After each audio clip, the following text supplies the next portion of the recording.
Boa tarde, meus amigos. Eu coloquei aqui a imagem. Desculpa o pastor César Cavalcante aqui, é o irmão. Não leva pro lado pessoal não, tá?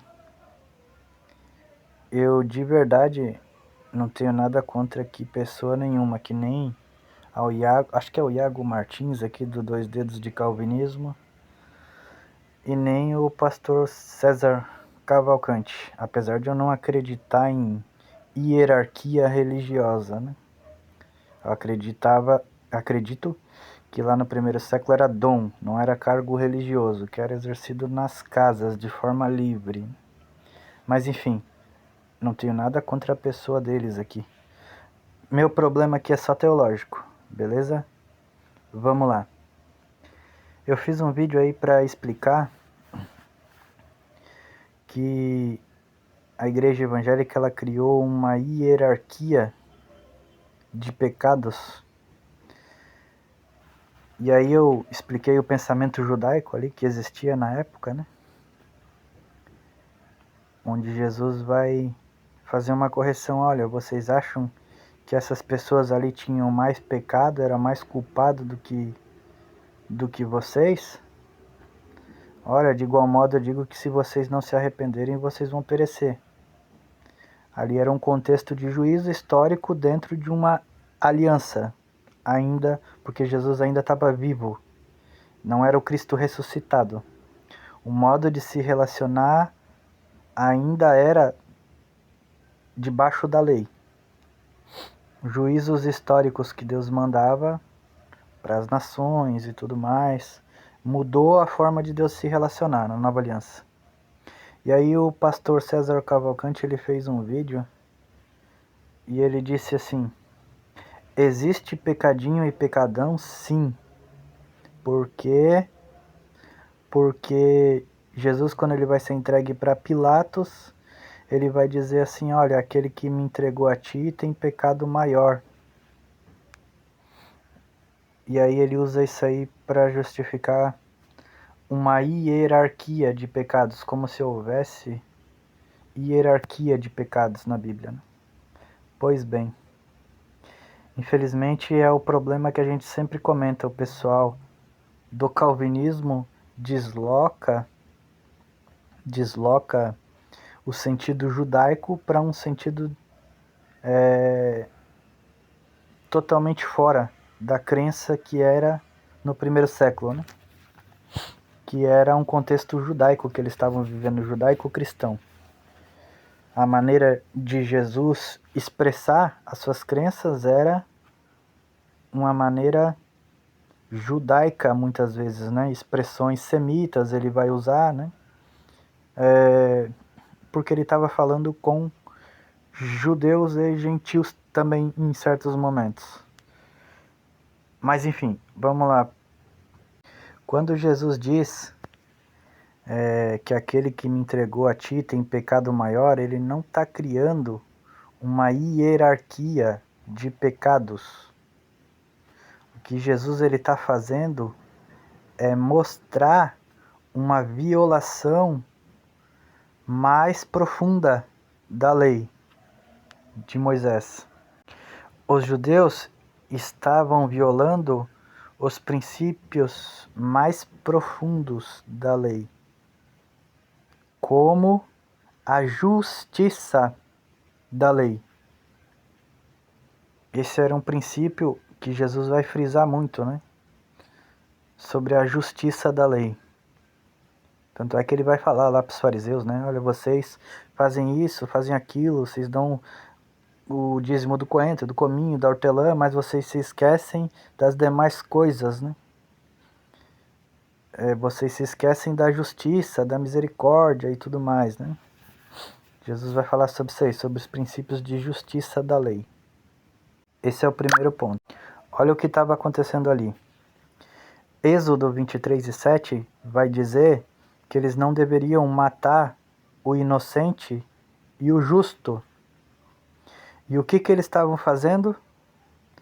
Justamente isso, matando alguém inocente e matando alguém justo. E sabe o que é pior? O pior é que eles sabiam que estavam fazendo isso. Sabe o que é pior?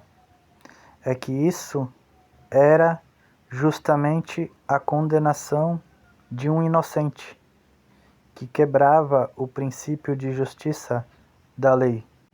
Em Êxodo 20, verso 16, vai falar para não dar falso testemunho. Isso dentro da lei judaica. E sabe o que eles estavam fazendo? Era justamente fazer acusações distorcidas. Isso era basicamente falso testemunho.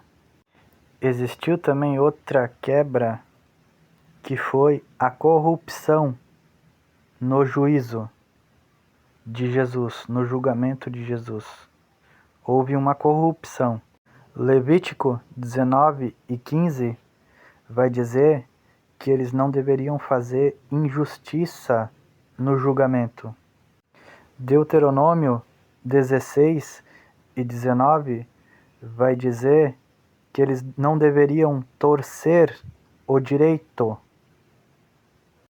E aí você percebe que o processo ele foi manipulado desde o início. Houve uma corrupção no juízo, no julgamento de Jesus. Outro ponto, o quarto ponto aqui, é que houve um derramamento de sangue inocente, algo que a lei proibia. Deuteronômio 27 e 25 vai dizer: maldito aquele que condena um inocente. Isso foi exatamente o que aconteceu com Jesus. Então, isso não foi a quebra de um mandamento específico que era maior do que os outros. Isso foi uma violação de algo muito mais profundo, que era a justiça da lei de forma consciente, porque eles sabiam que estavam fazendo algo que ia contra o que a lei de Moisés dizia. Isso fica ainda mais claro quando você lembra de Caifás. Ele era justamente o sumo sacerdote. Caifás conhecia a lei, ele, mesmo sabendo dessas coisas da lei, ele conduziu o julgamento de Jesus para condenar um inocente. Então foi justamente por isso que ele vai dizer que quem entregou a ele, a Pilatos, tinha maior pecado. Não era porque existia pecadinho e pecadão, mas era porque havia uma rejeição consciente, deliberada, da própria justiça da lei. O peso do pecado, ele não estava ligado automaticamente ao tipo de pecado que a pessoa praticava. O peso do pecado ele estava ligado justamente com a consciência do erro que elas estavam praticando. Beleza?